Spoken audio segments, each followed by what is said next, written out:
welkom allemaal hier in de Bali. Mijn naam is Catharina Schul, ik ben hier programmamaker bij de Bali en vanavond ook de moderator. Vanavond gaan we Behind the Libretto, zoals u ook achter mij kan lezen, Behind the Libretto van Rigoletto. Dit is een reeks die de Bali doet samen met de Nationale Opera en Ballet. Een reeks waar we ontzettend blij mee zijn. Elke ongeveer een paar maanden, 3 maanden, maken we een programma samen met hen, waar we dieper in de muziek en in de tekst en in de boodschap van een opera duiken. En dat is dus dit keer Rigoletto, een van de meesterwerken van Verdi, wordt ook wel gezegd. Vanavond gaan we niet betwisten of dat wel of niet zo is. Dat laat ik helemaal aan u. Maar we gaan vanavond wel dieper dus in de muziek, dieper in de boodschap, in het libretto dus, in de teksten die gezongen worden. Ik kijk even om me heen. Ik heb de kans gehad om Rigoletto te zien, deze uitvoering ook, die nu te zien is in de Nationale Opera. Even handen omhoog. Wie heeft ook al deze Rigoletto deze maand of komende maand mogen zien of gaat hem zien? Even handen omhoog. Kijk eens aan. Kijk, daar word ik toch altijd blij van. Wat leuk dat u er bent. En u dacht, we willen toch nog even door, nog wat meer informatie, nog wat meer. En wie wilt hem heel graag zien, is nog niet gelukt? Ook? Wie denkt dat gaat nog wel lukken of maakt iemand zich heel erg zorgen? Want er zijn volgens mij nog wel wat kaartjes, toch? Kijk even naar Laura. Jawel, ja. Oké. Nou, vanavond gaan we spreken met makers betrokken bij de opera, bij Rigoletto of bij de Nationale Opera. We gaan ook live muziek horen. Dat is natuurlijk ook geweldig. Dus ook voor als u er niet bij kon zijn, horen we een kleine voorproefjes ook van Rigoletto. En gaan we verder over de boodschap van Rigoletto en die vraag die daarin zit. En de vraag die vast iedereen hier wel op een bepaalde manier mee over nadenkt. Namelijk, kunnen we te ver gaan in het beschermen van onze kinderen? En als dat gebeurt, wat doen we dan? Wat zegt dat over ons? I am going to switch to English now because part of this program is in English, and that's because of our very esteemed English-speaking guests that we're very happy that they are here. Later, we will switch back to Dutch, so if there's any questions, you can ask them in Dutch as well, that's fine, or I can work as translator, or my people here can help as a translator, they don't know yet, but maybe. At the end of the program, there will be room for questions. Halfway, I'll check if there's some very poignant questions as well. And it's good to know that this program is live streamed. That's why I'm speaking into the microphone. That's why all these cameras are here, because this program is on YouTube now and also for eternity. So keep that in mind when you ask a question and you might not be sure if you want it to be reproduced forever. I see some people there also stressed out. Don't worry, Renee. Don't worry. To go behind the libretto, I have the help of 2 amazing creatives that are already here with me, involved with the Nationale Opera. I'll start here on the left. This is dramaturge Laura Roling, dramaturge for a couple of years now at the Nationale Opera. She's worked with Steve de Jong on Operettaland, worked on Oedipus Rex, Antigone, together actually. And now also involved with this production of Rigoletto.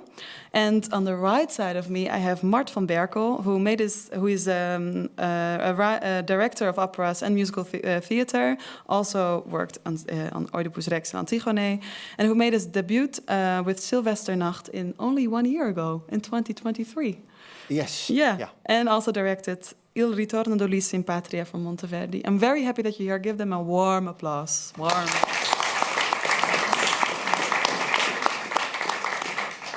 First things first, I already said so much, but Laura, just to make everything clear, can you take us into the story of Rigoletto? In short, what does the opera tell? In short is a difficult thing for a dramaturge to do, but I know. I will do my best. Rigoletto is basically about 3 characters who are central to each other, to the plot, to the drama that unfolds, which is truly Shakespearean in a way. We get a character, Rigoletto, the title character, who is a jester in court, who has a hunchback, who is slightly deformed, who is an outsider in this court. And we get to know him as a very nasty person. He's really stabbing around to ensure... Yeah, but in his behavior, he is ugly, we would say. I mean, it's not... That's also a question to discuss later, I think. But he's just very nasty to everyone, and that's to keep his own position in check, to survive, basically, in this world that's not for him. And he is a servant, the jester to the Duke, who is a despicable character. He is the nicest thing to say about him is that he is a womanizer. Sorry. And you know, he goes around sleeping with the people the wives of his courtiers. He doesn't care about this. And Rigoletto just kind of makes fun of the husbands and the fathers of the women he dishonors, in a way. But what the Duke doesn't know at the beginning, and no one knows at court, is that Rigoletto has a daughter. That's Gilda. Who he tries to protect at any cost, and who he has hid away from the world in his house. She doesn't get to go out. She's truly locked. She's a prisoner to her father, basically. She only gets to go out to church because he wants to protect her from the world that he is such an inherent part of. And of course, he fails. He sets up his own trap. Because in church, his daughter she doesn't get to know, she sees the Duke. And of course, the Duke sees her, and she ends up in his arms. And that does not make Rigoletto happy. No. And maybe it doesn't even make Gilda happy. We don't know. Or do we? I think we do. I think because what happens is they fall in love, the Duke and Gilda, because he sort of sneaks his way into the house that Rigoletto and his daughter live in, and she's sort of musing of what kind of guy she hopes that this handsome young man is. And she tells to her nurse, she says, I want him not to be rich, but just to be a simple, nice guy. And then he comes in and he overhears that, and he's like, I'm a student, I'm poor. And she's like, oh, this is the man of my dreams that I've been dreaming of.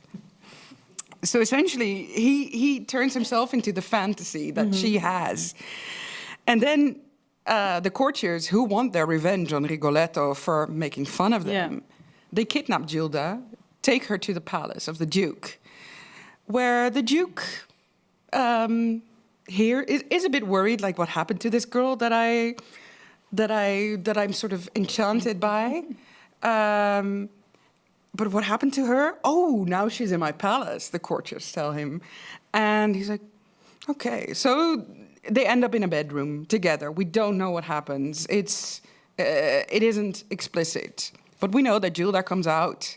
Her father is worried. He knows she's been kidnapped. So he comes into the courtiers, and then she comes out of the bedroom, and we know that she's not who she was in the first act. How do we notice that? Well, in the first act, her instrument is a flute. It's light, it's innocent, it's virginal in a way. And then when she comes out of the bedroom in the second act and tells her father what happened, there is an oboe, and it's a much more deep, melancholy sound, and she's not the same anymore.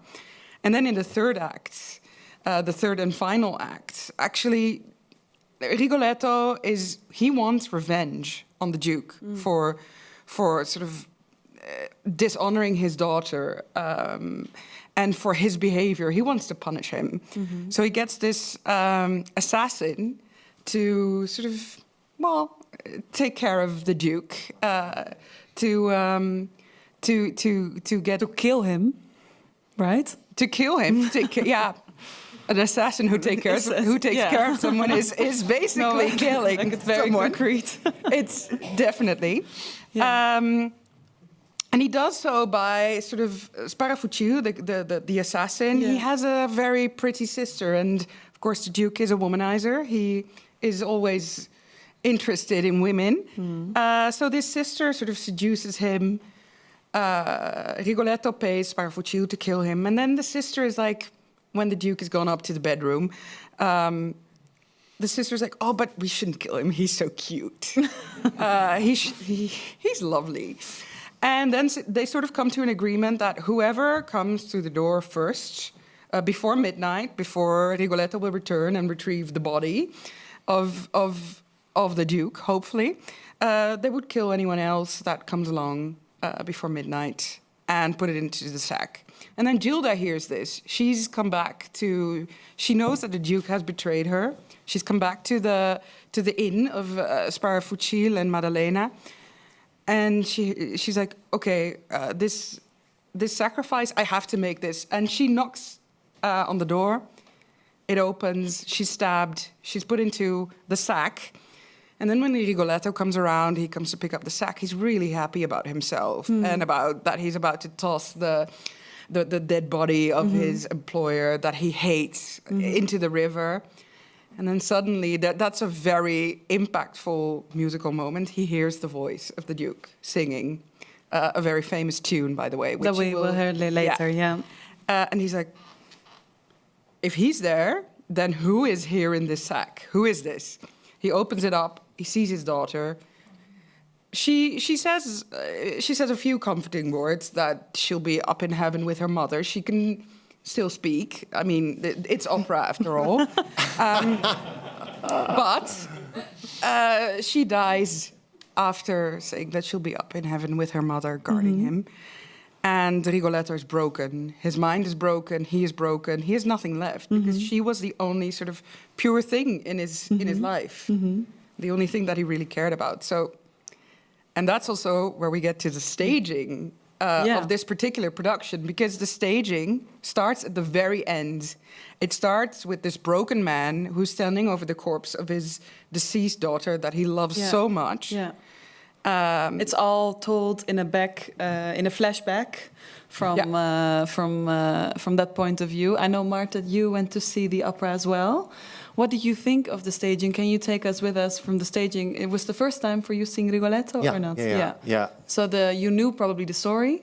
Yeah, so indeed I had first, of course, looked into the libretto and also listened to the music so that I sort of knew the piece in advance. Which was good because also the staging that we talk about doesn't follow the story or the narrative as it in the libretto on a very exact level. Yeah. So I also had the opportunity to sort of counter my own reading to what I saw on stage, which is always, I think, with any theater piece like repertoire opera, like a very interesting. Yeah, but something that's so well known as Rigoletto that many people maybe already here also already knew this story or maybe are kind of familiar with, like, there's something with this daughter. Yeah. But the staging, when I saw it, I thought it was quite impactful. Like it's a mental hospital, if I'm correct? Or like meant as a mental hospital? It's a stylized mental hospital. It looks a bit like it's a set from One Flew Over the Cuckoo's Nest. Yeah. It's like a 50s kind of scary hospital. Yeah. It's a very vast space. So it's, on the one hand, it's a concrete hospital, a psychiatric hospital. And on the other hand, it's also Rigoletto's mind. We have people breaking in and out of this space, clawing their way in these memories. Yeah.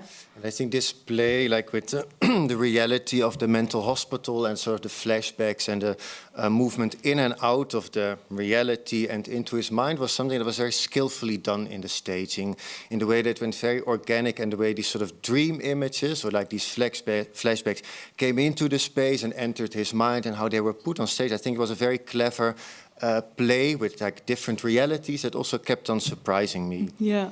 And I think it's anyways interesting that, of course, always as a director, when you have a piece, there's so many things to choose from. There's such a, when it's good piece, you have a richness of themes and lines or characters or situations that you can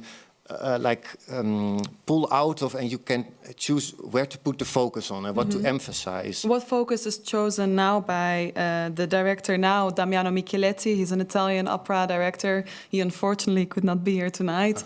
But what choices did he make in your eyes that really worked? Yeah.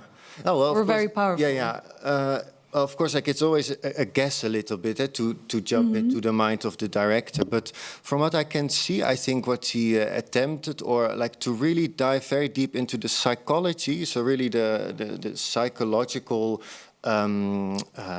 torment of Rigoletto. And really to focus on his character and his experience of the things that happen in the opera. And that's, I think, a very clear starting point, so that you know that everything that happens on stage we witness through his eyes. Mm-hmm. I think that's a very clear choice, and I think that was also very obvious. I think in how I looked at, I could follow. Okay, we are through him. In this mental hospital, we are sort of reliving what is happening. Mm-hmm. And then also, of course, we don't, I think, when you, as a director, choose for such a form where you work in flashbacks and you put the setting of a psychiatric hospital, the interesting thing is that you are not bound to realism. And I think that is very freeing as a director when you find a form or you find a way to play with a different kind of reality. But something like Rigoletto, which I'm so sure that when people buy a ticket for the opera to see Rigoletto, it can also be quite shocking to end up in a decor that's like One Flew Over the Cuckoo's Nest. I mean, you have to deal with like audience expectations with dealing with such well-known repertoire. Yeah. Has this ever stressed you? I'm a dramaturg. It stresses me a lot. Because with any repertoire opera, which was made, in the case of Rigoletto, the opera was written and premiered in 1851, which was quite some time ago. Mm-hmm. Ideas about what was acceptable behavior, what was dramatically interesting, what wasn't. These things have changed. And with opera, it's every time you put an opera on stage, you make something that is written, you make it real, you make it impactful in that moment. So it's always important with repertoire to think... to make it actualize it, make it present, put it into present, in the present. To sort of make it meaningful in the here and now, which is, of course, there are lots of people who love traditional performance with the Duke in a fancy 16th century, 17th century Renaissance outfit, and Rigoletto really dressed up as a jester with a fancy hat with bells and whistles on it.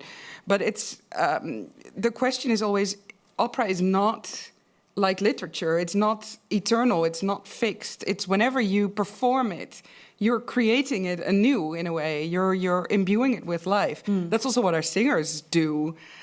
When they perform something, they give it their own twist, their own life. So opera is a living art form still, even if you're doing repertoire. Yeah, I'm gonna. Yes, okay. I need because timekeeping is maybe my most important part today. But I want to ask to join us because we've been talking about Rigoletto, but we are gonna do a deep dive actually in his maybe antagonist, Il Duca di Mantova, the Duke of Mantova.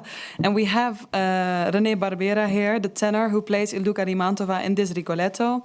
He is the first ever recipient of all 3 top awards of the Operalia competition in 2011 and winner of the Metropolitan Opera National Council edition in 2008. These are, I assure you, just a number of the awards and acclaim he has received, so I'm very pleased to have him here. Give him a warm hand of applause. Please join us.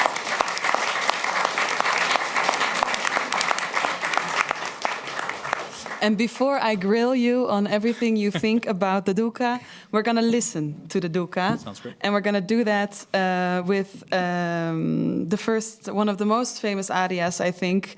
The music in the opera is composed by Giuseppe Verdi. And one of these arias is so famous, whether you've heard it in a pizza commercial or just anybody whistling around, you'll probably recognize it. It's Donna e Mobile by Salvador Villanueva, accompanied by Irina Sizoyeva. Give them a warm hand of applause.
è sempre misero chi a lei s'affida, chi le confida, mal cauto il core, pur mai non sentesi felice appieno, chi su quel seno non li amore. La donna immobile qual piuma il vento, muta d'accento, eri pensier, eri pensier.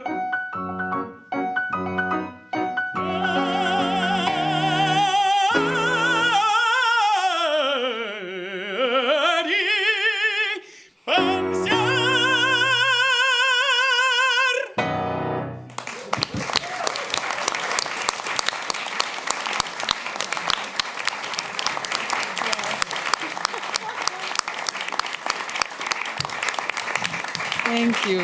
Thank you. This was Salvador Villanueva, who actually plays Borsa in Rigoletto, but was so kind to join us tonight to sing the arias of Il Duca di Mantova.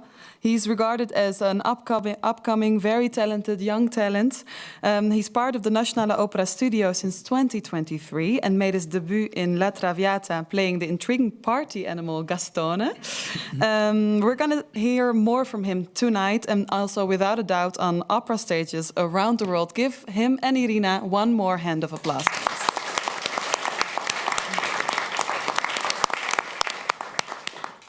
Okay, so the Duke. We have him here at the table, René.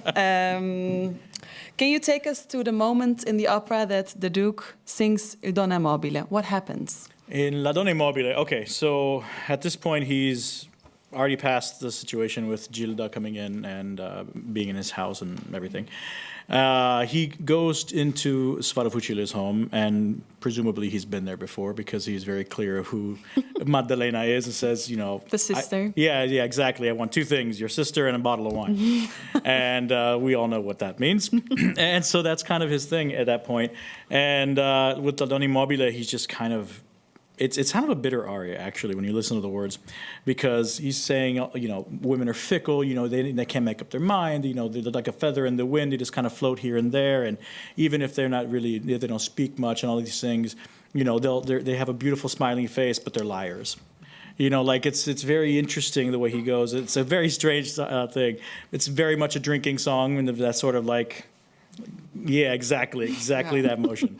And so, yeah, I mean, that's the aria, basically. And what kind of person is the Duke in your eyes? Because he was earlier described already by Laura like some sort of a womanizer, and that's, to be honest, also the Duke. In the best possible reading. In the maybe also worse.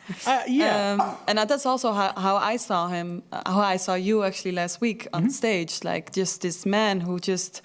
encounters women on stage and just wraps around them and loves them. That is exactly who he is, 100%. I think he has very few redeeming qualities, but I think he is ever so slightly more complicated than typically portrayed, but very, very minimally. I think that... What differences do you see?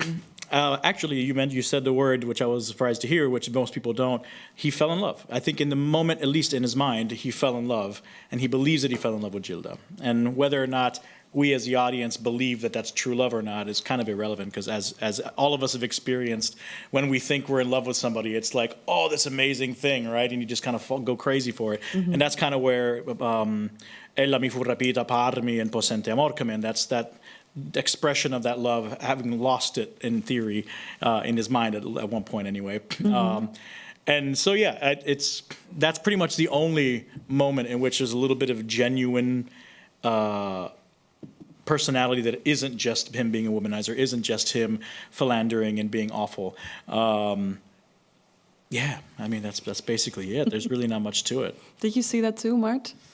Or do you see more in the No, my question, what I was wondering as I was listening to you, as a director, I think you always, first you read, okay, what is being said, what is the text, and what do I hear in the music, and could there be possibly even another layer underneath? And I think if I would take on the piece and work with it, also my first question would be like, is it really love?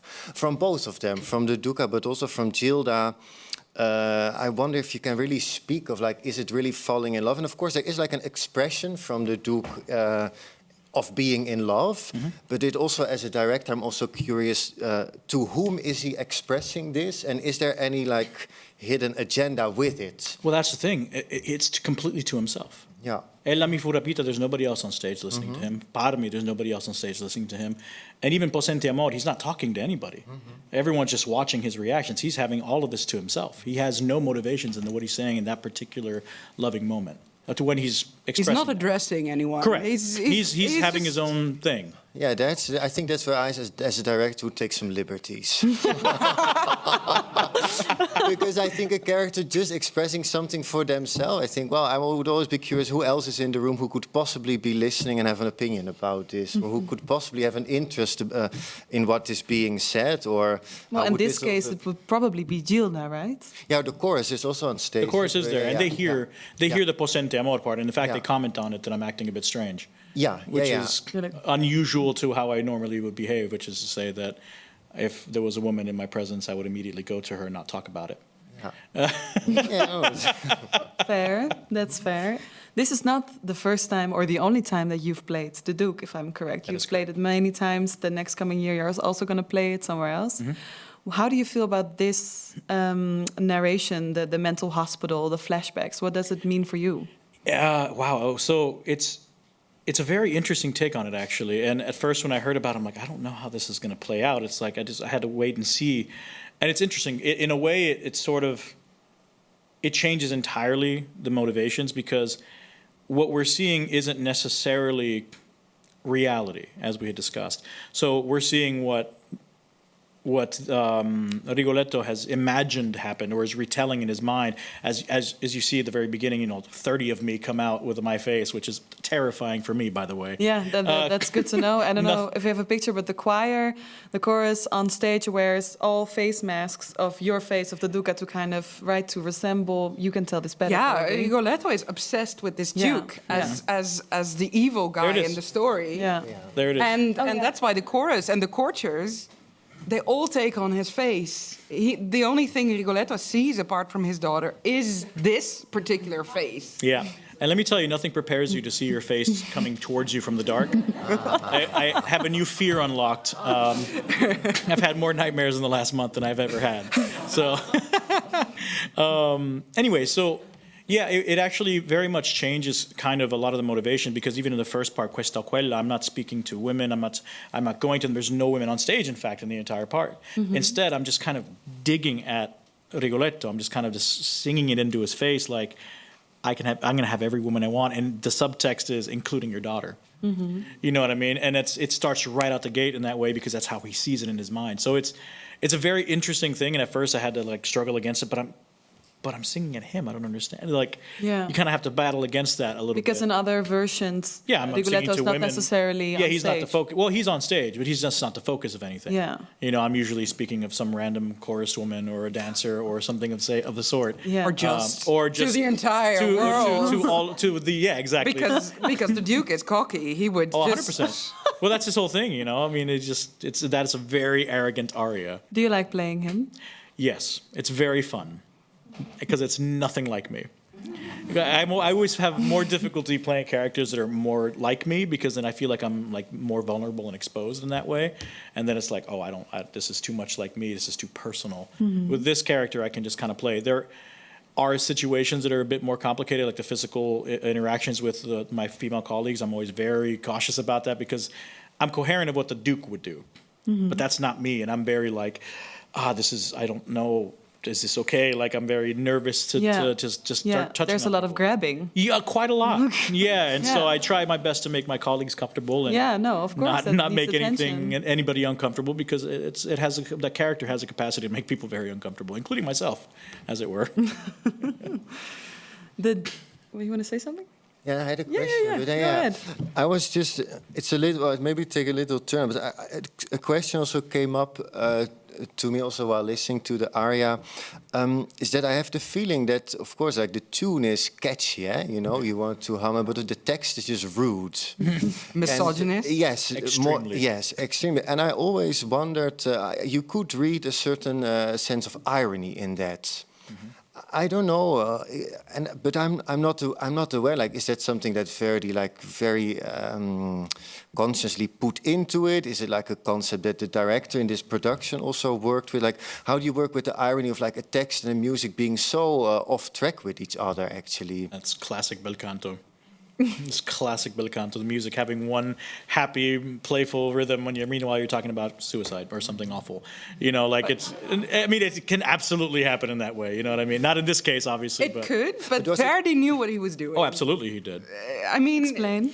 It's actually the text. It's horrible because this is what the Duke thinks, and as an audience, they were expected to understand what he's singing and to register sort of like, okay, this is not necessarily our opinion of women. In that time, though. Yeah, but still, like, putting it that way was still a bit rude. Still rude, and at the same time, like, singing it like such a happy song to himself, like just arrogant, cocky. It's like his motto in life, and the audience is sort of also like triggered to sort of go along with it.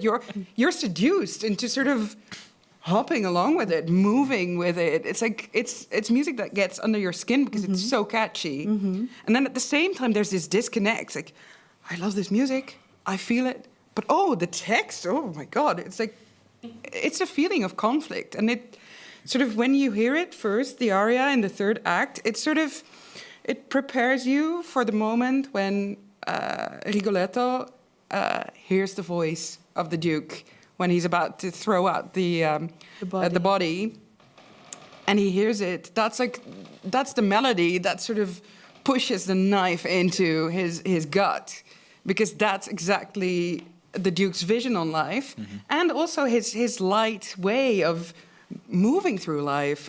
Everything is in there. It's very dramatically appropriate for the character and the situation. True. Very much true.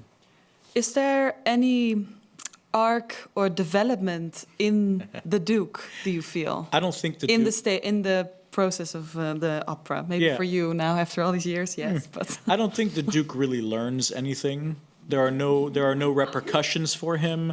There's no real growth, I don't think. I think the best that we see is that for a brief moment he feels slightly more human and imagines that he's in love at the very least, feels that he's in love. Whether or not it's true love, it's kind of irrelevant.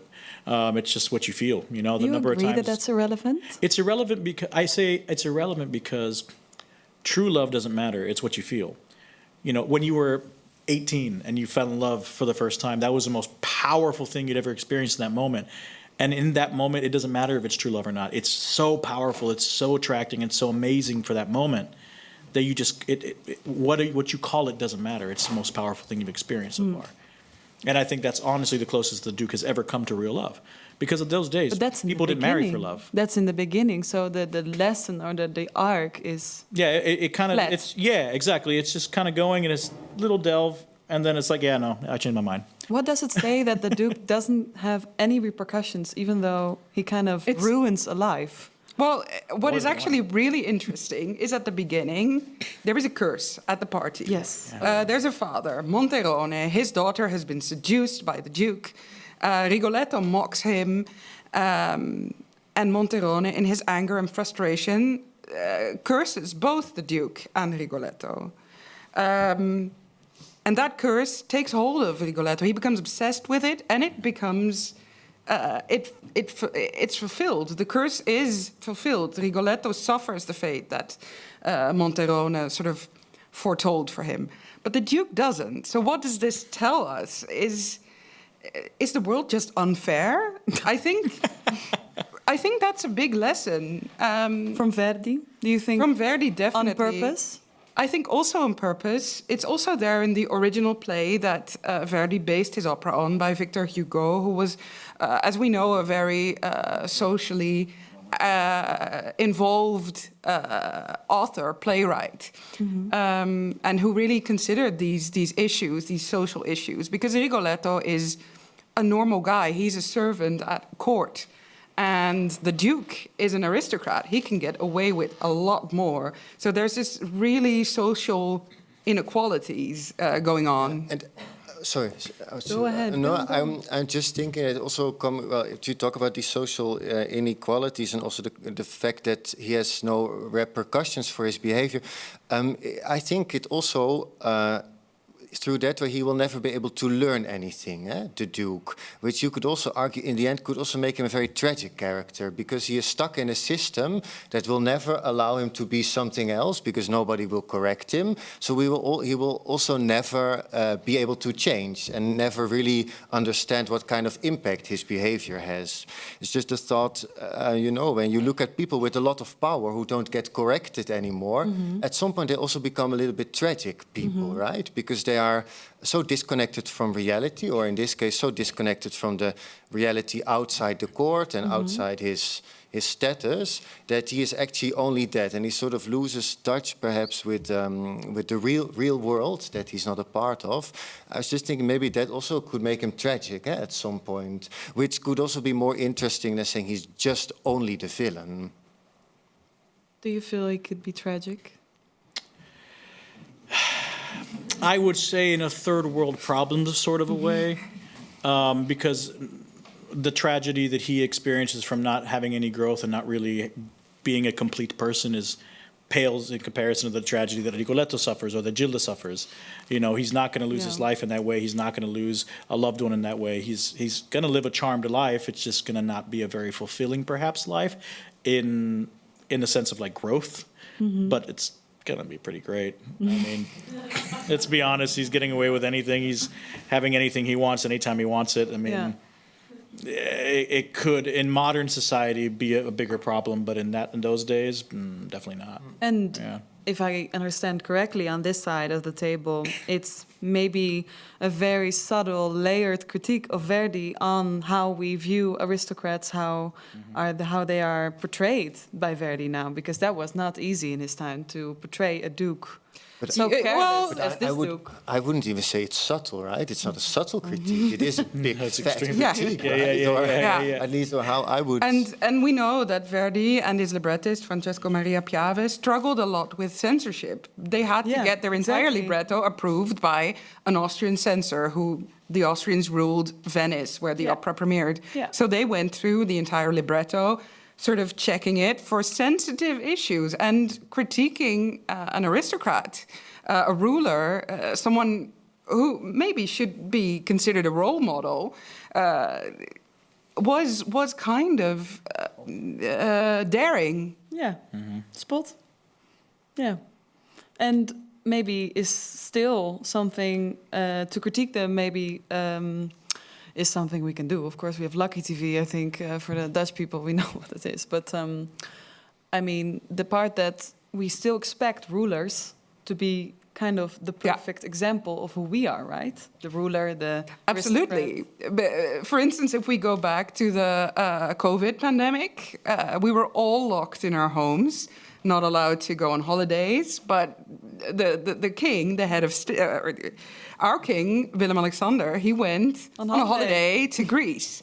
And the reaction was quite aggressive, like, why? He is supposed to set an example. He's not supposed to go to Greece when all of us, none of us are allowed to go there. So it's still, to kind of sum up, it's still quite painful for us to see aristocrats not behaving well. Painful maybe is a big word, but like... Painful is a big word, but of our role models, and an aristocrat, a ruler would definitely be a role model, especially in Verdi's times, and especially also in the setting of the opera Rigoletto, which is around 1600.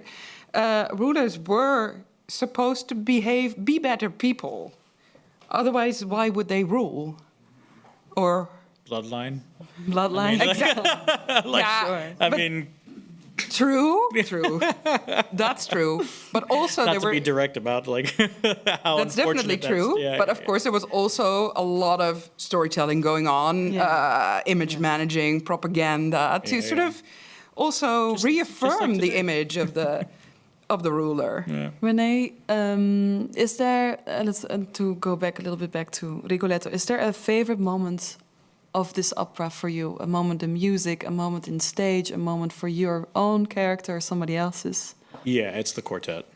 The quartet, Ma Bella Figlia, that one. I mean, it's just such great music. And also, when I'm off stage, the very next scene, The Storm. Those two The are just ending. phenomenal pieces of music. What do you like love about them. it? What is it that makes it so phenomenal for you? I mean, it's just such good music writing. I mean, it's just the trio is like rock and roll as far as I'm concerned. It's just like you listen to it, it's like, I mean, you can just absolutely headbang to it. It's fantastic. It's great, powerful music, and it's so intense and so lush. And the harmonies are amazing. And then the trio, the quartet. I mean, it's just for me, it's one of the first things I ever sang on stage. In fact, the entire fourth act, or third act, I guess it is, depending on how it's split up, I got to do in a full scenes setting on stage for the very first time, first thing I ever did. So it has like a really like special place for me, just personally, having done that and being a big thing that I did and experiencing. I mean, that was really my first time playing a character on stage, really, like a truly playing a character on Something stage. so different from yourself. Like you Correct. said Yeah, earlier. and especially then, my goodness. And How old were you? oh God, I was 19, 20? 20. I was 20. It was really a cool experience. And so I've been singing that since from La Donna Immobile to the end. I've been singing that for, oh my God, 20 years. 20 years. And it still is. I still love it. It's fantastic. It's such a great part. It really is. You never change. That part, no. We are Music going. is great. It really is. The quartet is also, there are four things happening at the same time. Four people. It's dramaturgically almost perfect because we have the Duke doing a seducing. We have Maddalena sort of flirting back in a teasing kind of way. We have Gilda having her heart broken at the same time, and then Rigoletto being obsessed about vengeance and sort of hugging that bass line sort of in the music. It feels And all at the impossible to same make it time. one. Because there's so many different intentions coming together. And actually, Victor Hugo, who was initially a bit critical about the opera, said, well, that quartet is something I couldn't have done in theater, so that's only possible in opera. There you go. Modest. We are going to listen to one other aria from the Duca, Questa o Quella. What can you tell us about this aria before we listen to it? What should people be listening for? I mean, it's an extremely arrogant aria, Again. and it's and no surprise, and it's very playful also in a way. Like he's just kind of he's in the middle of the party, he's the life of the party, and he's just talking about how all of the women, they're just my playthings. I can have that one tonight and that one tomorrow, and it's gonna be great times. Their intentions, their desires, they don't matter. They're just my toys. It's kind of his entire mood in that moment. All right, we're gonna listen to this mood, performed again by Salvador Villanueva and Irina Sisoyeva. Give them a warm hand of applause.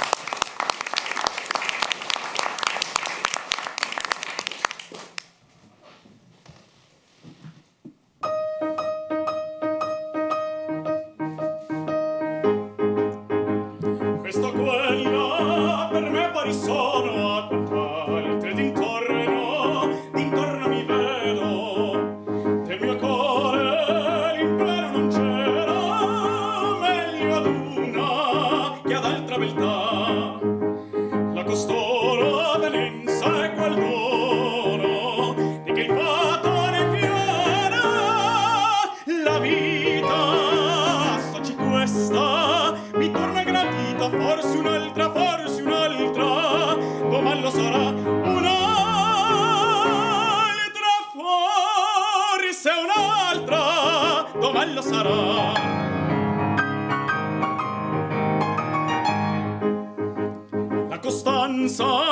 tiranna del cuore detestiamo quel morbo crudele.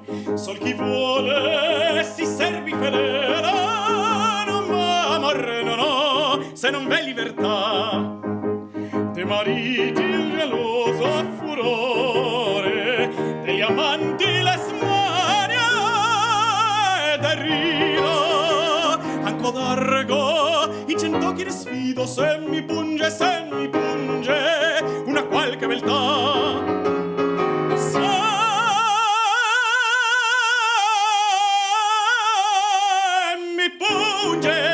Una qualche beltà.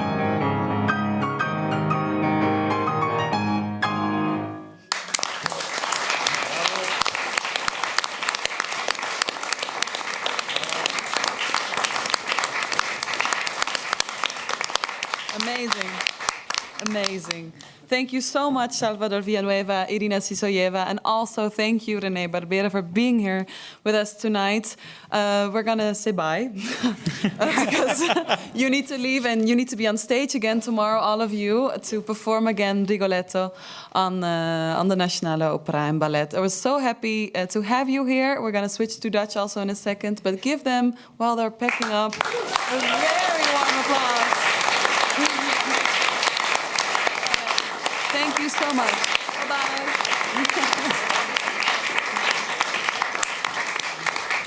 Bye-bye. Ja. Nu gaan we over in het Nederlands en dan moeten mijn hersenen altijd even schakelen. Maar dat gaat waarschijnlijk goed. Wat een muziek, inderdaad. Wat een power. We komen in het Nederlands gedeelte van het programma. Dit is het laatste gedeelte van het programma.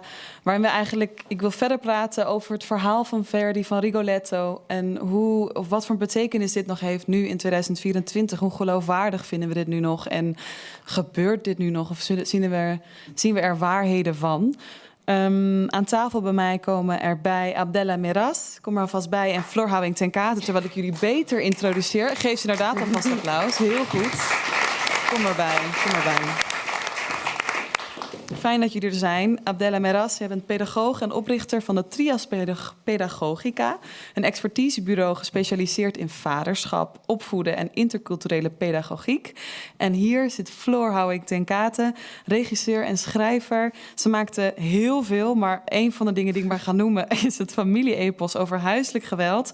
Sea of Silence, dat was in 2022 te zien en het werd lovend ontvangen. Ik ben heel blij dat jullie er zijn.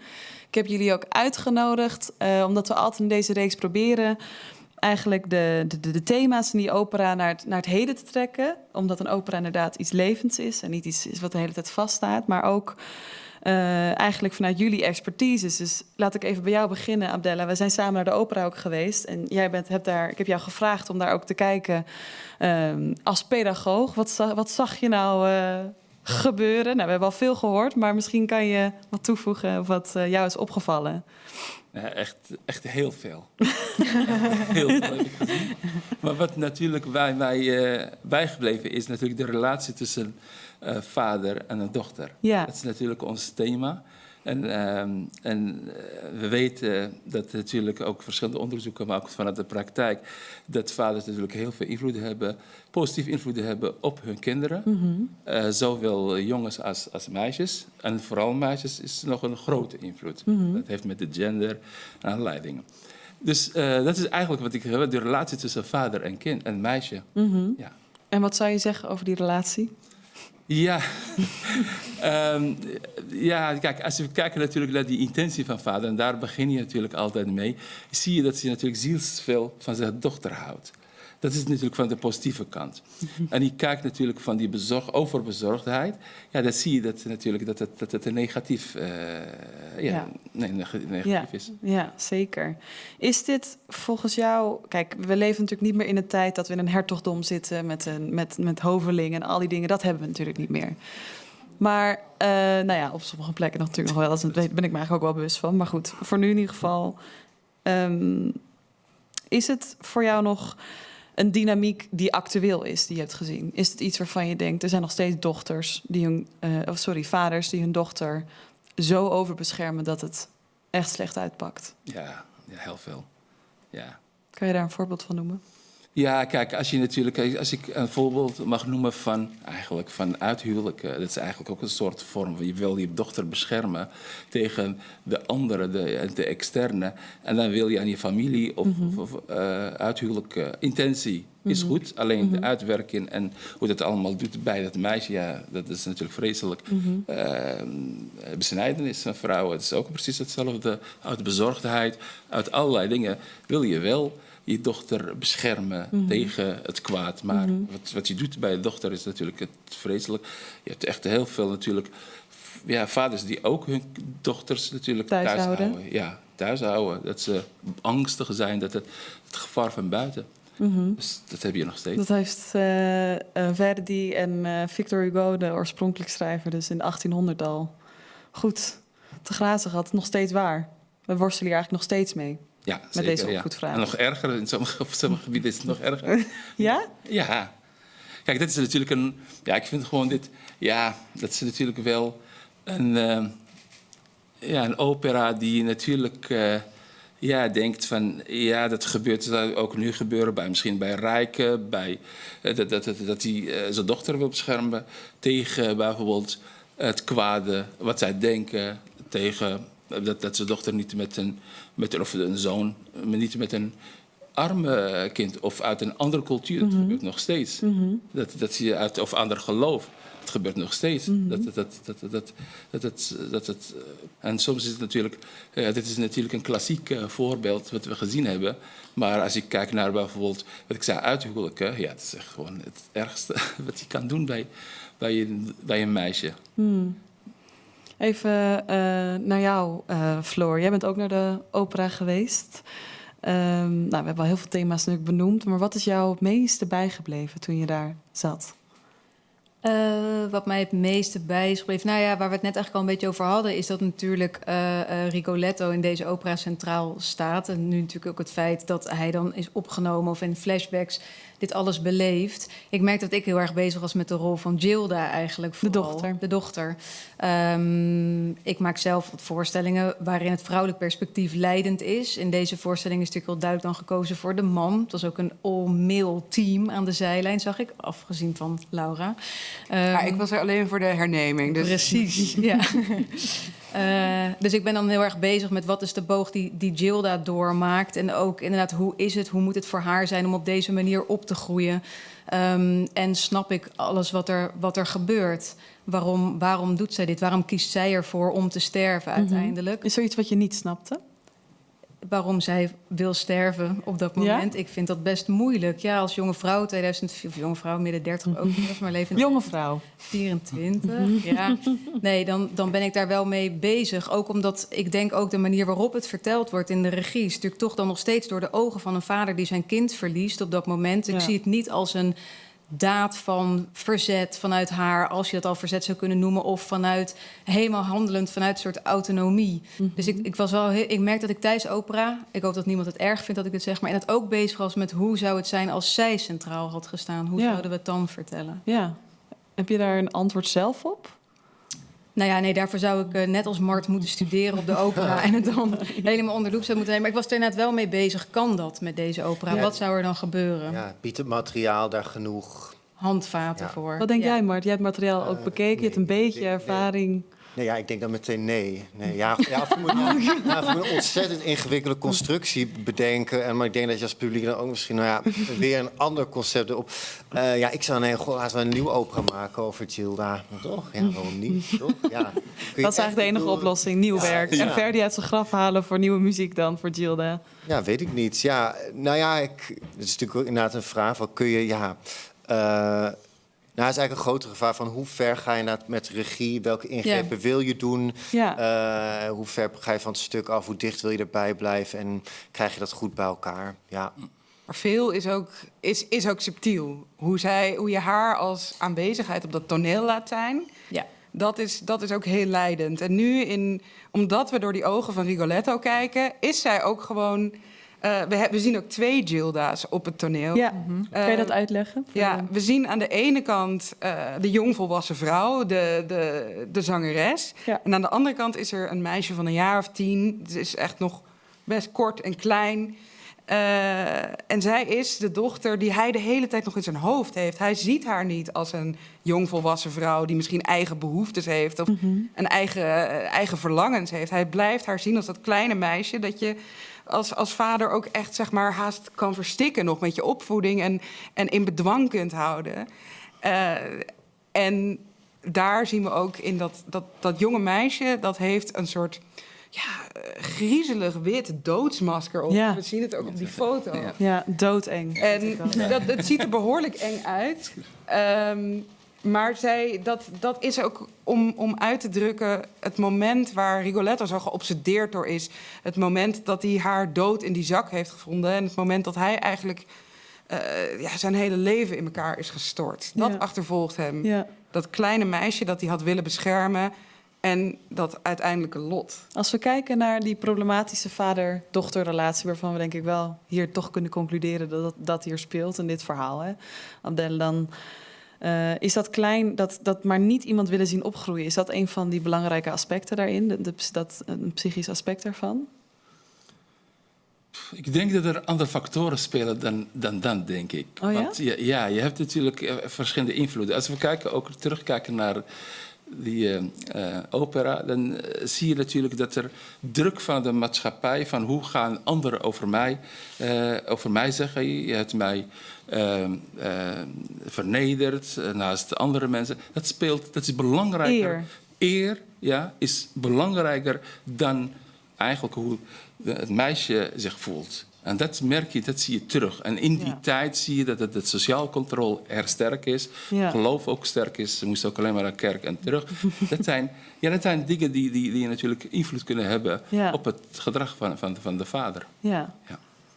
Wat ik overigens erg mooi vond in de regie is het feit dat die filmbeelden, voor wie het hebben gezien, zeg maar, je ziet in het project ziet beelden van haar jeugd terug. Dat vond ik wel echt mooi, want ik inderdaad me toen realiseerde, er is daadwerkelijk inderdaad een poging gedaan om de pijn, het verdriet van haar als kind mee te nemen in de vertelling.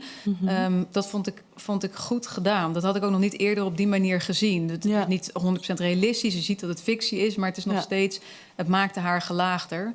Wat trouwens, ik vroeg me af, zij heet Aigul, toch? Aigul? Ja, ik vond echt wel dat zij het fantastisch zong ook. Ja. Dus ik was erg Iedereen. fan. Echt een aanrader. Nee, inderdaad, iedereen.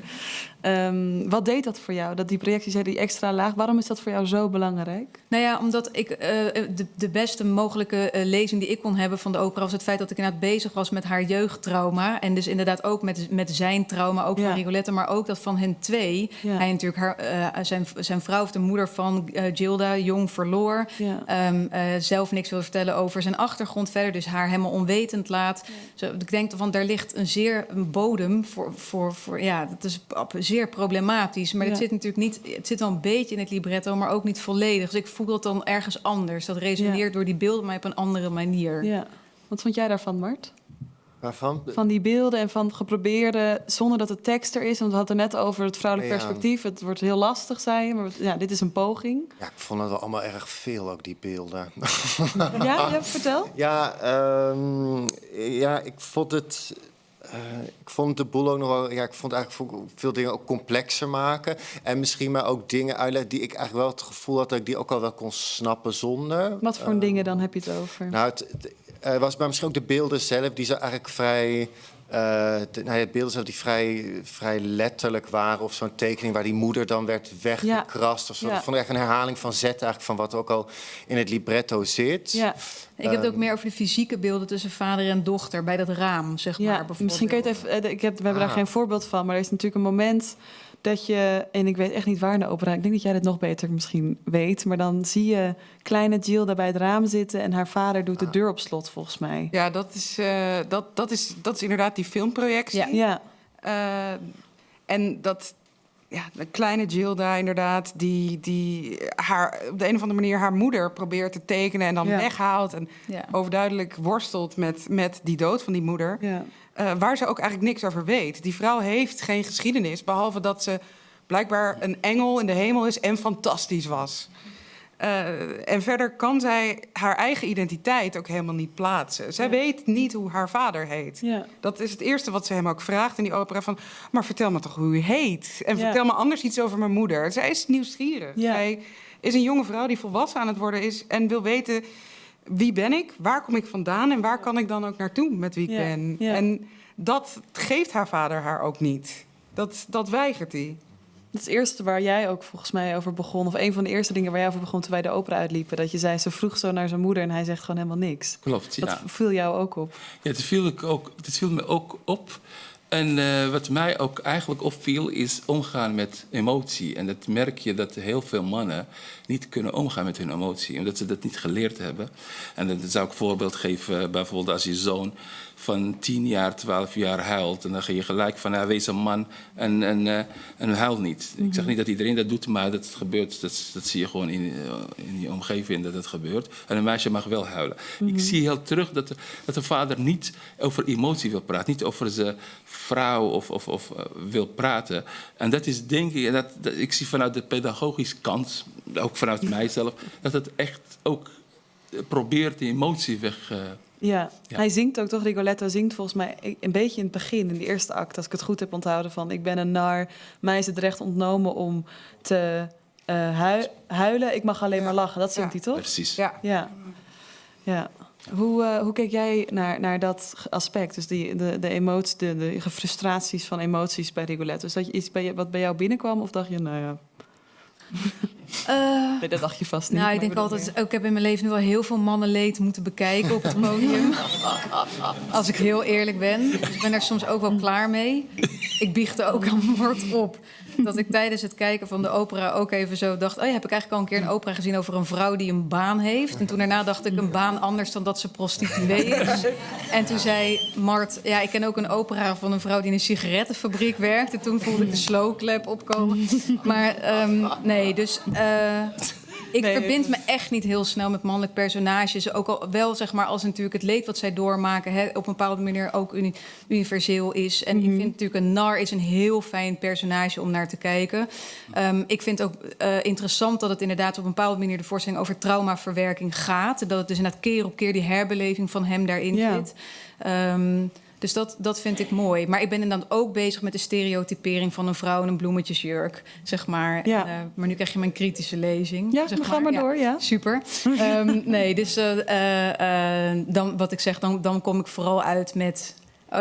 ik wil meer van Gilda. Maar waarom en dan vind je het erg dat zij een bloemetjesjurk aan heeft? Ik vind dat stereotyperend. Ik denk ook dat ze iets heel anders aan kan hebben. Maar dan kunnen we het weer vergoeilijken als het is zijn perspectief, zeg maar. Dus hij denkt misschien aan haar als kind, zeg maar, op die manier. Maar het is gewoon altijd dat perspectief. En ik vind het soms ook moeilijk dat we keer op keer dat zo'n narratief herhalen. Want ik denk, we zijn ook verder dan dat. We kunnen iets anders laten zien. Zou jij geen bloemetjesjurk hebben gedaan, Mart? Of weet je het niet? Nee, ik zou geen bloemetjesjurk hebben gedaan. Nee, maar ik bedoel, dit is natuurlijk een worsteling die je hebt. En we hadden het er net al even serieus. Ja. Ik snap ook dat het natuurlijk iets grappigs is. Maar we zeggen net met z'n allen, de opera is iets wat leeft. Hè? Wat we proberen de hele tijd relevant te blijven maken. Ook nu, in het hier en nu. En dan is het natuurlijk lastig dat je werkt met een tekst uit 1800... die gewoon ook in het kindje van de tijd is. En die context ook bedacht en gemaakt is. Dat je natuurlijk tegen dat soort stereotype ideeën die erin zitten aanloopt. Hoe kan je daarmee omgaan als je dat nu moet opvoeren? Ja, ik denk dat mijn eerste zoektocht altijd zou zijn... oké, waar kan ik emotioneel volgen naar wat de keuzes van die hoofdpersonages zijn? Of dat je echt zoekt, oké, kan ik de keuze om je dochter op te sluiten... zou het me dat lukken om dat echt invoelbaar te maken... en ook wat de drijfveren van iemand zijn om dat te doen. Ja. Dus, en uiteindelijk ook wat voor effect dat op haar heeft. Kijk, het feit dat zij... ze werd ook neergezet als een soort kind, maar ik stel me ook voor, zij is een puber. Weet je, zij weet ook, er is meer. Dus ze heeft ook zeker wel, denk ik, een wens om meer van de wereld te zien. Ze heeft de leeftijd waarop ze verliefd kan worden. Dus ik kan me ook voorstellen dat zij veel rebelser kan zijn, inderdaad. En dat je dan ook een wil creëert of een binnenwereld bij een personage... waar ik als publiek ook denk, oké, ik sluit dan wel niet iemand op... maar ik snap wel hoe het is om. Ja. En in het geval van deze Rigoletto... denk ik wat voor mij persoonlijk zo de gemiste kans... omdat alles zo op dat particuliere trauma van Rigoletto zit... is dat ik eigenlijk me steeds had afvragen van... Maar dat beschermen van die dochter, waartegen beschermt hij haar precies? En dat zit volgens mij heel erg in die eerste acte. Want daar wordt in principe het hof neergezet en de gedraging aan het hof. En wat voor soort wereld hij werkt. En hij ook zelf het slachtoffer van is. Maar ik denk in deze regie was dat zo gestileerd en eigenlijk zo... dat ik niet echt kon begrijpen van... oh ja, maar in wat voor wereld opereert hij? Hoe is zijn dagelijks leven? Waardoor hij vervolgens denkt... oké, maar hier wil ik mijn dochter ver van houden. Want daar gaat het in essentie om. Ja. Hè? Het gaat dat opsluit is om te voorkomen dat zij... in zo'n wereld terechtkomt waar hij wel in zit. En ik denk... als dat, zo als kern, ik bedoel, dat zijn ook de eerste scènes... als je dat goed invoelbaar zou kunnen maken... als ik als publiek daarnaar kijk en denk... gadverdamme, dit wil ik echt niet zien... dan kun je misschien volgens mij beter volgen wat Rigoletto doet... en ook wat Gilda dan daar tegenover kan zetten. Ja, interessant. Waar denk jij dat? Ja, je hebt natuurlijk best wel wat mee moeten denken daarin. Ik Waar ben hij heel vanaf erg beschermt. voor meer Gilda, meer bewustzijn bij Ja. Gilda. En ik denk ook echt wel dat dat kan. Natuurlijk, je zit in... Die opera is gecomponeerd, die is wat die is. Maar die invulling, daar kan je echt accenten in liggen. Dat is ook zeg maar, waarom ik bij de opera werk en waar ik in geloof. Anders zou ik dat ook niet kunnen doen. Maar wat denk ik ook belangrijk is... Kijk, Gilda is als vrouw een outsider. Buiten die gemeenschap. Zij is een object. Maar Rigoletto, is dat ook. Wij voelen dat misschien niet zo meer. Maar omdat hij die bochel heeft en misvormd is... dat wordt de hele tijd ook benadrukt. Ja. Hij is een outsider. Hij hoort niet bij die wereld waar hij zich in begeeft en staande houdt. Ja. En zo'n hoofdpersonage... die Verdi dan eerst zo onhebbelijk neerzet. Want hij is gemeen. Hij bespot een vader die Monterone, die echt in zak en as zit. En hetzelfde meemaakt wat hij gaat meemaken. Dat is natuurlijk ook het ultiem tragische. Hij bespot die vader. En hij gedraagt zich naar. We denken, oh, wat is dit voor man? Nee, maar niet omdat hij ervoor betaald krijgt, hoor. Daar kiest hij ook niet zelf voor. Omdat het zijn baan is als nar, Ja, bedoel dat is je? het waar. En dat gebeurt ook nog steeds wel op dat. Ja, dat gebeurt ook nog steeds. Ja. Dus, Ja. niet echt. Ja, maar goed, hij heeft een gigantisch talent in zich staande houden in die rol. Hij pakt die rol en hij eigent hem zich toe. Ja. Ja. En aan de andere kant, zo'n personage... we zien eigenlijk iemand die ook gewoon moreel in een heel grijs gebied zit... maar die dan opeens ook op onze empathie kan rekenen... omdat hij zoveel van zijn dochter houdt en ook goede bedoelingen heeft. Kon hij ook rekenen op jullie empathie? Kon jij je echt empathisch opstellen naar Rigoletto... als je in de opvoering die jij nu hebt gezien? Nee. Maar dan vraag je het weer aan mij. Want het is natuurlijk logisch dat het nee is vanuit mijn kant. Nee, ja, maar misschien op bepaalde vlakken wel naar de outsider. Jij wel? Jawel. Ja? Ja. Waar kwam de empathie vandaan? Wat was het moment, als je dat nog herinnert? Ja, kijk, in dat context, toen hij zei van wat ik zei net over de emotie. Dus dat hij zei van ik mag niet huilen, ik moet alleen maar lachen. Maar ook van dat eer. Want je weet niet wat het allemaal betekent. Als je een hele gemeenschap tegen jou kan zijn of roddelt. Als je niet eerder hebt geleefd, dan voel je ook niet wat dat betekent. Ja. En natuurlijk praat ik niet goed wat allemaal gebeurt bij de Gilda. Natuurlijk absoluut niet. Maar ik begrijp wel of ik heb begrip voor wat vanuit zij, die vader, wat er allemaal meegemaakt heeft. Ja. Als we kijken, ook in die tijd. Ook. Ja, dat heeft het. Dat is gewoon vreselijk. Ja. Dus dat is maar uit perspectief is gewoon ook vanuit de andere Toch kant. nog een landsbreker voor Rigoletto. Maar was er iemand op het podium waar jij heel erg mee hebt meegeleefd? Of was het ook Rigoletto of was het... Nee, Hertog. emotioneel is het nog vrij op afstand gebleven bij mij. Ja. Ja. Want het is natuurlijk die keuze, omdat allemaal op Rigoletto... dat vraagt, denk ik heel erg, dat in de regie dat opengetrokken wordt. Maar wat ik ingewikkeld vond... mijn ervaring is geweest dat hij begon de voorstelling getormenteerd. Aan het eind van de acte was hij getormenteerd... Dan begin na de pauze ook getormenteerd. En aan het eind van de opera ook nog steeds. Dus ik dacht nog ergens van, goh, gaan we nog een keer zien lachen? Of is hij nog een keer blij om zijn dochter weer te zien? Maar, en ik denk niet, het is niet zo dat ik denk, dat had niet gekund met dit concert. Want je kunt natuurlijk ook zeggen dat je even helemaal verliest in die herbeleving. En zo zo blij bent dat zij er weer is of zo.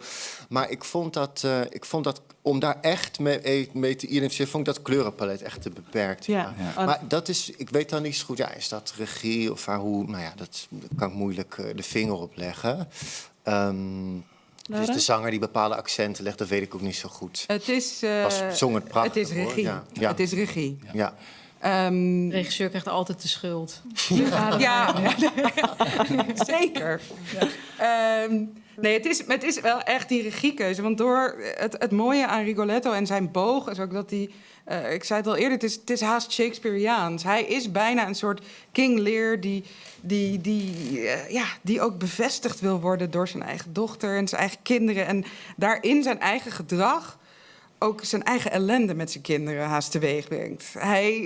Hij begint op een punt waar hij alle touwtjes in handen heeft. Zijn dochter is veilig. Hij heeft een functionerend leven aan het hof. En door zijn eigen beslissingen, zijn eigen keuze, stort het allemaal ook in. Hij brengt zijn eigen val teweeg. En dat is ultiem tragisch. En die val, daar kunnen we ook in meeleven. Omdat hij denkt dat hij anders gaat eindigen. Daar is waar hij zich voor inspant. Dat is zijn drijf eigenlijk, of zijn motivatie. Dat is zijn drijfveer. En als je aan het begin al weet, en hij ook al weet waar hij eindigt, dan is die tragische spanning wat minder, komt minder hard binnen. Ja, ik las ook volgens mij hier in dit programmaboekje dat de keuze van Damiano Michieletto ook juist is geweest om hem helemaal niet meer neer te zetten als nar. Dus niet inderdaad die kleding die je zou kunnen herkennen of wat dan ook, maar echt als vader. Ja, en dan krijg je deze. Ook mooi. Ja, ik heb wel erg meegeleefd met Rigoletto. Met Abdel, dus zaten wij daar, ja. Ik kijk even om me heen of er vragen zijn voor mijn sprekers hier aan tafel die ik nog niet zelf heb gesteld. Want dat kan, dan mag u uw hand opsteken en dan kom ik met een microfoon naar u toe. Ik ga nog een keer heel langzaam om me heen kijken of er vragen zijn. Nou, ik heb niet zo direct een vraag. Nou, dat mag, maar ik kom even met de microfoon naar u toe. Ook een opmerking. Mag. Hallo. Ik heb gisteren de opera gezien. En ik vond hem prachtig, vooral het zingen. Maar ik ben het helemaal met hem eens. Ik werd ontzettend afgeleid. Het was veel te veel met die beelden. Ja, vond ik hoor. Dus ik kon helemaal niet die emoties meer pakken van de zangers. En dat vond ik erg jammer. Ik werd ontzettend afgeleid ook. En dan was het eerst het kleine kindje weer. En dan kwamen al die beelden erbij. Veel te veel. Dus, ja. Ik weet niet of die regisseur meekijkt. Ik denk het niet. Mag ik daar toch iets op zeggen? Ja. Waarom ik zelf dus wel, want ik snap het volkomen. Ik vond het is veel. Ik dacht ook in de eerste 10 minuten, wow, zeg maar, hoeveel tekens zijn er al gegeven? Maar wat ik wel heel interessant eraan vind, is dat ik vaak het idee heb in opera dat er weinig ruimte is voor stil spel. En dat zie je in die beelden wel. En dan is het natuurlijk wel gefictionaliseerd en het is een beetje, het schuurt een beetje, het is een beetje op het randje af en toe. Maar ik vond dat toch wel goed, omdat ik denk, ben zelf wel eens benieuwd naar meer stille scènes, of waarin mensen bijvoorbeeld fysiek bepaalde dingen vertellen, meer dan dat het heel geëtaleerd of anders. Maar ik kom uit theater, dus daar is een ander verlangen vanuit mij. Andere conventies. Andere conventies ook. Je bent je eigen fantasie, het werd allemaal geprojecteerd. Ja, dus nu werd het ingevuld, klopt. Ja. Wat je zelf bij denkt, dat werkt allemaal al. We gaan, ik ga even, want daar ben ik nog wel benieuwd naar, want we zitten natuurlijk ook te praten over Rigoletto en doen ideeën van hoe zou het ook kunnen. Maar en opera zit dus ook boordevol conventies, zeker denk ik dan. Absoluut. Rigoletto. Want het mag niet stil zijn, of wel? Stilspel is natuurlijk gewoon, wat doe je met je lichaam? Hoe speel je? Nee, dus het hoeft niet stil te zijn. Wat je voelt. En kijk, in de operawereld, het is vaak wel zo dat als jij iets zingt met een bepaalde intentie, dan moet je heel hard werken om niet dat met je armen, met je lichaam, met je hele fysiek ook te onderstrepen. Ja. En dat is misschien wel de grootste uitdaging voor een operaregisseur, om dat toch een beetje in bedwang te houden haast. En op een andere manier de muziek voor zich te laten spreken en ook het stille spel daaraan te koppelen. Ja. Om tot iets sterkers te komen. Bij deze Rigoletto is... ik mag er ook kritisch op zijn. Volgens mij is een keuze die het misschien wat minder emotioneel maakt... of minder direct... is de keuze om dat hele grote podium zo sterk en fel te verlichten. Er zijn geen donkere hoekjes. We zien de hele tijd de hele ruimte. En met bijvoorbeeld een volgspot in het donker... zou je zo goed kunnen inzoomen op één personage... en wat hij op dat moment voelt. Maar in dit decor zijn we de hele tijd in die ruimte. En daar kunnen we niet aan ontsnappen. Ja. En dat is ook het idee. Net zoals Rigoletto niet aan zijn eigen geest, zijn eigen demonen kan ontsnappen... zien wij de hele tijd waar hij is en waar hij eindigt. Ja.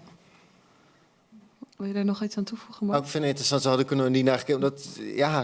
Ik had nog niet zozeer op het licht betrokken.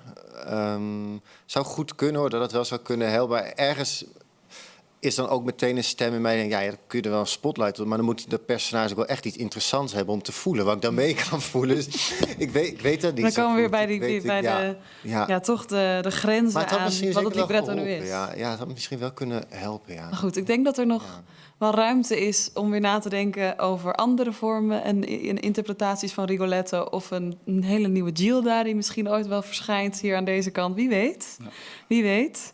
Ik bedank jullie allemaal, het publiek dat hier vanavond was. De Nationale Opera voor het mogelijk maken van deze avond. De techniek hier, ook die alles mogelijk heeft gemaakt. En natuurlijk de sprekers die hier zijn, maar ook die al vertrokken zijn. En ik hoop u allemaal binnenkort weer een keer te zien in de Bali. Een warm applaus voor iedereen. Ja.